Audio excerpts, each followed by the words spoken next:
Hello friends, આજના વિડીયોમાં આપણે છે જીપીએસએસબી દ્વારા જે લેબોરેટરી ટેકનિશિયનની ભરતી છે એનો જે સિલેબસ જાહેર થયો છે એને આપણે ડીકોડિંગ કરવાનું છે. તો સાહેબ, સિલેબસમાં આપણે ટેકનિકલ સબ્જેક્ટ છે એ ટેકનિકલ સબ્જેક્ટના જેટલા પણ 6 સબ્જેક્ટ છે એને વન બાય વન ડીકોડિંગ કરશું. આજના લેક્ચરમાં આપણે એનાટોમી જોવાનું છે. સાહેબ, એનાટોમી સૌપ્રથમ તમે જોઈ લો કે સિલેબસ કઈ રીતના આપેલો છે. ઉપર તમને નોન ટેકનિકલ બધું જોવા મળશે અને નીચે આપણે જોઈશું એટલે ટેકનિકલ સબ્જેક્ટ ગુજરાતી અને ઇંગ્લિશ બંને ભાષામાં આપેલા છે. તો અહીંયા છે તમારું એનાટોમી આવી જશે. તો સાહેબ, એનાટોમી છે એને આજે આપણે ડીકોડ કરવાનું છે. તમે જોઈ શકો છો કે એનાટોમી છે એ તમને કેટલા માર્ક્સનું પૂછ્યું છે સાહેબ. તો એનાટોમી છે તમારી એક્ઝામમાં છે 16 માર્ક્સનું આવવાનું છે, એટલે તમે એને સ્કીપ નથી કરી શકવાના. તો સાહેબ, 16 માર્ક્સની અંદર કયા કયા ટોપિક છે એ આપણે જોવાના છે.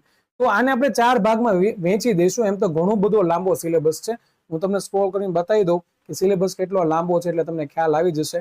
સાહેબ, સિલેબસ બહુ લેન્ધી છે, બરાબર છે, પણ હું તમને એને 4 ભાગમાં ડિવાઈડ કરીને બતાવી દઈશ કે આ સિલેબસને યાદ કેવી રીતના રાખવાનો છે. સૌપ્રથમ તો આપણે જે યાદ રાખવાનું થશે એમાં આવશે પહેલા તો સ્કેલેટન અને મસ્ક્યુલર સિસ્ટમ. ઓકે, શરીરના વિવિધ તંત્રોની અંદર સ્કેલેટન અને મસ્ક્યુલર સિસ્ટમ છે. પછી તમારું પાચન તંત્ર આવી જશે. એની અંદર પેટના ભાગો છે, જઠર, લીવર, આંતરડા, પેન્ક્રિયાસ અને બરોળની લાક્ષણિકતાઓ, એવા ક્વેશ્ચન પૂછશે.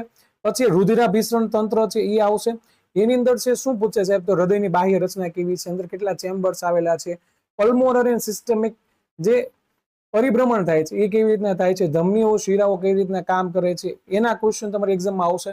પછી નર્વસ અને ઉત્સર્જન તંત્ર આવશે. ઓકે મિત્રો, અને એ સિવાય અન્ય સિસ્ટમ તમામ આવી જવાની છે. પછી આવે છે હિસ્ટોલોજી. તો હિસ્ટોલોજી લેબોરેટરી ટેકનિશિયન માટે બહુ જ ઇમ્પોર્ટન્ટ ટોપિક છે, કારણ કે આની અંદર છે કોષ અને પેશીઓની લાક્ષણિકતાઓ છે. પછી પેશીઓનું કલેક્શન કેવી રીતના કરવાનું છે, બ્લોક પ્રિપરેશન કેવી રીતના કરવાનું છે, માઇક્રોટોમ્સ શું છે, એને લગતા ક્વેશ્ચન છે તમારી એક્ઝામમાં આવશે સાહેબ. બરાબર છે, તમને દેખાય છે સ્ક્રીન ઉપર હું શું બતાવવા જઈ રહ્યો છું.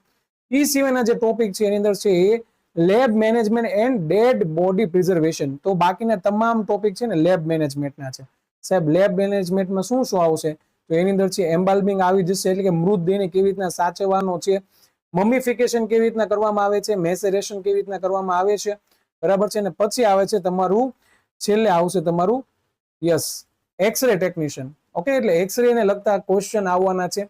હાડ પિંજરની ગોઠવણી કેવી રીતના થયેલી છે, બરાબર છે મિત્રો. એ રીતના છે આખો સિલેબસ આપેલો છે, જેને મેં તમને 4 પોઈન્ટમાં ડીકોડ કરી દીધો છે.